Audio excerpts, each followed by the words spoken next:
everyone, Paul from Drone U here to tell you about the Mavic Air review. But wait! Obviously there are a lot of Mavic Air reviews out there, so this is an after-the-fact review. What is it like to have the drone for a while? What is it like to travel with it? Is it really a commercially viable drone? What type of issues have I had? Why am I so excited about this review? Because I'm actually really excited to cut through the bullshit, give you the non-hype version, and really tell you whether this drone is worth your money or not, which in my honest opinion, it's not. So, spoiler alert. Either way, who is this drone for? It's incredibly flexible and it's great for videographers if you're traveling a lot. If you're just a family and you want to just take some cool drone videos on vacation, this drone is for you. Let me tell you who this drone is not for. Professional videographers like myself who wear really cool shirts when they're on camera. Also, who it's not for, anyone who's in the drone business who has a Part 107 license, because this really is not a commercially viable drone. They say the best drone to have when you're filming for money is the one that you have with you. This is definitely the exception to that rule. So who is this drone for? Anyone who travels a lot, it's for their family, or they're a vlogger. Who is this drone not for? Anyone who takes drone filming seriously. So let's tell you about the 10 things that you need to know before you buy this drone. The first thing you should know about the Mavic Air, it's extremely flexible. It comes in a nice little man purse, or what we like to call a merce. It's nice and gray, fits in your little camera backpack, or you can travel with it just about anywhere. You can fit 3 batteries in there, the charger, the drone itself, and the remote control. In fact, it's really awesome to travel with because you can actually take the sticks out of the remote itself and actually store them, so you don't have to worry about breaking the sticks or having any weird control movement because you packed your remote in a weird way. So honestly, this is by far the most clandestine drone possible. In fact, I think it would actually make James Bond a little bit jealous. The second thing you should know about the Mavic Air is that it can actually handle the wind quite well. We went to Arizona, we tested its ability to fly in the wind, and frankly, it was really awesome. But here's the thing, it's actually faster than a Mavic Pro. Yes, the Mavic Air is faster than the Mavic Pro, but what it cannot do are the aggressive banking turns that a Mavic Pro still can't even do to the extent that the Phantom 4 Pro can do. So Phantom 4 Pro, most agile, next most agile is going to be your Mavic Pro, then below that is the Mavic Air. I mean, the Mavic Air really struggles to take those nice banking turns. It tends to over-yaw itself, and it just causes a lot of problems. So, as far as performance is concerned, it's frankly very capable to handle just about anything you throw at it.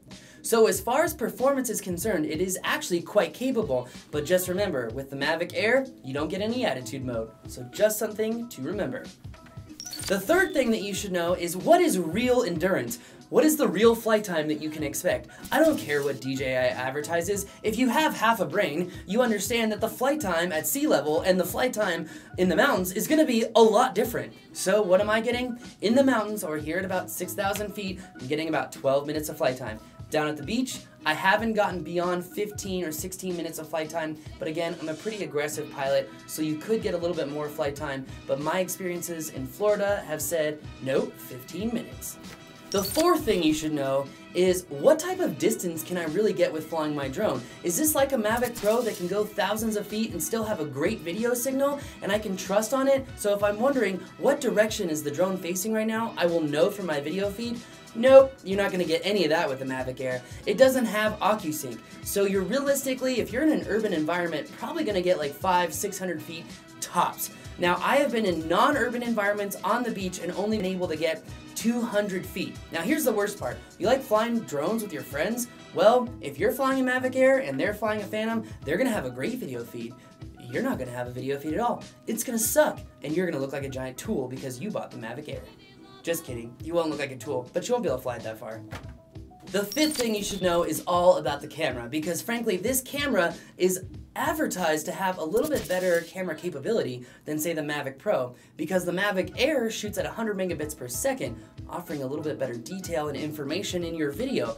But when you're shooting with the Mavic Pro, it's only advertised to have 60 megabits per second. Now that may be great, fine, and dandy, but in all honesty, the color gamut that the Mavic Air is using is significantly different than the color gamut out of the Mavic Pro. I'm not really sure what it is, as I'm not a photographer for 20 years and have like the wisest knowledge and making photography great again. I'm not gonna be able to do that, okay? Pure and simple. But what I can tell you is something is just really weird about color gamut. If I'm flying a Phantom, the ocean looks blue. If I'm flying a Mavic Air, the ocean looks brown. If I'm flying a Mavic Pro, it looks a little bit between the two. The way that the drone is reading the sensor data is really interesting. And yes, I have tried different white balances. And yes, I've tried different, modes for color, obviously. But for whatever reason, it's not coming out clear, crisp, and beautiful like a Phantom. Here's the other thing.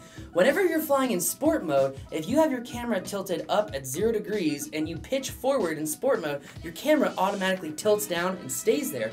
The same is true if you have your camera pointed straight down and you're trying to reverse pitch, your camera's gonna automatically tilt up. Now, that's a pain in the butt for me or anyone who really shoots professionally, because this thing is so small, you need a little bit of speed to really showcase the distance that you're traveling.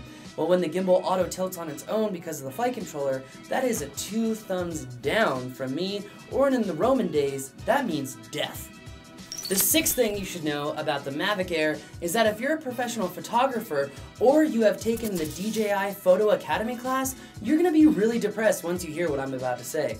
That's right, there is no aperture or shutter priority. So if you went to the DJI Photo Academy and you learned that you should be shooting in shutter priority, no shutter priority on the Mavic Air. All you've got is automatic and manual. It's not even really truly manual because every time you change one of the settings, the exposure value changes, so it's not truly manual mode. So the control aspect of this camera isn't really there. Now again, if you're really looking for a drone to take quality photos and videos, the Mavic Pro is definitely a better option, but I would just skip the Mavic Pro and go right to the Phantom, because honestly, you're gonna get so many more situations that you can actually take photos and videos. It's gonna handle the wind a lot better, so you can do long exposure photos. Yes, that is actually possible with a drone, but realistically only with the Phantom 4 Pro or with the Inspire.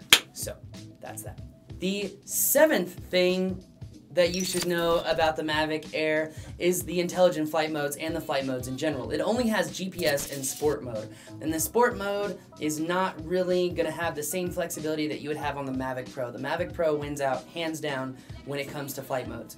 Now when it comes to intelligent flight modes, it's actually quite impressive the amount of flexibility that the Mavic Air has. It has some really great intelligent flight modes, including Spotlight Pro. Now Spotlight Pro is when the drone will actually follow someone and do really stuff. Now that's great, but the only stuff you're probably going to be able to subject track with the Mavic Air, well, that's going to be your geriatric grandmother trying to ride a bicycle down the street, because that's about how fast the drone will go in Spotlight Pro. Alright, the eighth thing that you should know about the Mavic Air, if you are a vlogger, you travel often, or you're taking this drone with you to the family vacation, this really is the drone for you. It's one of the most durable drones out there. In fact, someone even filmed a YouTube video where they're pouring water on it, they run it into a tree, they throw water bottles at it, and it keeps flying. The fact that it doesn't have folding props makes it a lot more durable, and it's able to handle more intense situations. Now that doesn't mean that you should try to fly it into the water and fly it back out, because simply, that's not going to work. But if you are traveling and you're moving your luggage around a lot, or you're just simply not very light and kind-hearted to the materials that you buy or the equipment you buy, then this drone is definitely for you, because it can take a beating. The ninth thing you should know about the Mavic Air, is it truly commercially viable? I would say not really, because for $100 more I can get a Phantom 4 Advanced, do mapping, I can do videography, I've got attitude mode so I get nice smooth shots, right?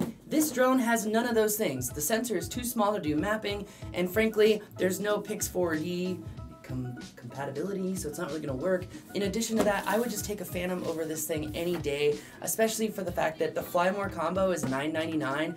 In addition, the Phantom 4 Advanced is only like $10.99 when you get it. The other thing too, if you plan on actually buying Mavic Air, great, props to you. It is a lot of fun to fly. The only thing is, make sure you buy a remote with it. If you don't buy a remote, you're probably going to get maybe 100 feet in distance for the TX and RX, and also it's not going to really listen to your controls that well. And if you have a flyaway, well, good luck trying to bring it back home. The 10th thing you should know is probably the most frustrating thing about the Mavic Air itself. Now, when I bought the Mavic Air, I did all the updates, I've been updating it throughout, and I'm still having this problem. What's the problem? Whenever I put a new or even a used SD card into the bird, for whatever reason, whenever I try to take that SD card out of the bird and put it in my computer or something else, it tells me the SD card is unreadable, that it's not actually a valid format anymore. What's up with that, DJI? Maybe I'm doing something wrong with the settings in the back end, but I've really tried everything and I still can't get it to work. So how do I access my files?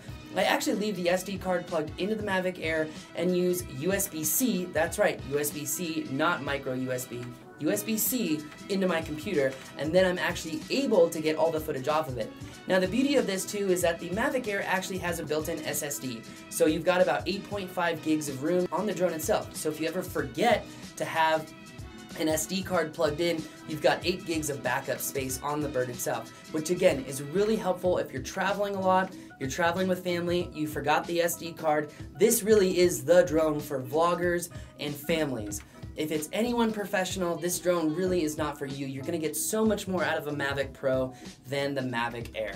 So for the 10 things that I told you you should know about the Mavic Air, do I actually regret purchasing this drone? I'm on the fence because it's a lot of fun to travel with. I can actually take this drone, my camera, my RX100, and a GoPro in one backpack with my laptop, which is really nice. But every single time I bring it with me, I'm like arguing with myself and I'm angry because I wish I had a more capable drone. Because oftentimes I can't get the really cool shots that I could get with a Mavic Pro or the Phantom. And for the price of the Fly More combo, I would simply recommend a Mavic Pro or the Phantom 4 Advance. And considering DJI is going to be releasing new drones soon, like the Mavic Pro 2 and the Phantom 5, I really wouldn't buy this thing. It's just my 2 cents. Pros and cons. Pro, it's great for travel, the most clandestine drone on the market. You cannot hear this thing when it's more than 35 feet away from you. It's absolutely stunning. It's very, very quiet. The downfalls, the cons, just what's not good about it. You cannot fly this very far. It's not very agile. There's no attitude mode. There's no full camera controls. The SD card error is gonna make me climb up a tree and burn it down. I don't know, it's so frustrating after you've done a shoot. This drone is great for small spaces. We did some filming inside of a forest and it was really awesome for that. You get some really cool tight shots. But frankly, I would just like a better performing drone. I would like a better camera sensor and a gimbal that doesn't auto tilt on me. I want to be in full control of the drone. And because of that reason, I recommend not buying this drone if you're a professional drone pilot or someone who just wants to make money with their drones. It's not for you. If you're a vlogger and you're a family man, woo! It's for you! But not for anyone else. Anyway, that's gonna do it for our no regrets review on the Mavic Air after the fact. 10 things you should know. Now, if you want some cool classes from Drone U, you can actually get access to all of our classes. There's 29 of them, and it's only $47. Don't tell anyone. thedroneu.com. Check it out, or check out our podcast, and if you have a question and you want it answered, just go to askdroneu.com and tell us about it, and we'll answer your question live on our podcast, which airs on iTunes every single day. That's going to do it for us today. My name is Paul, and you're watching Drone U TV.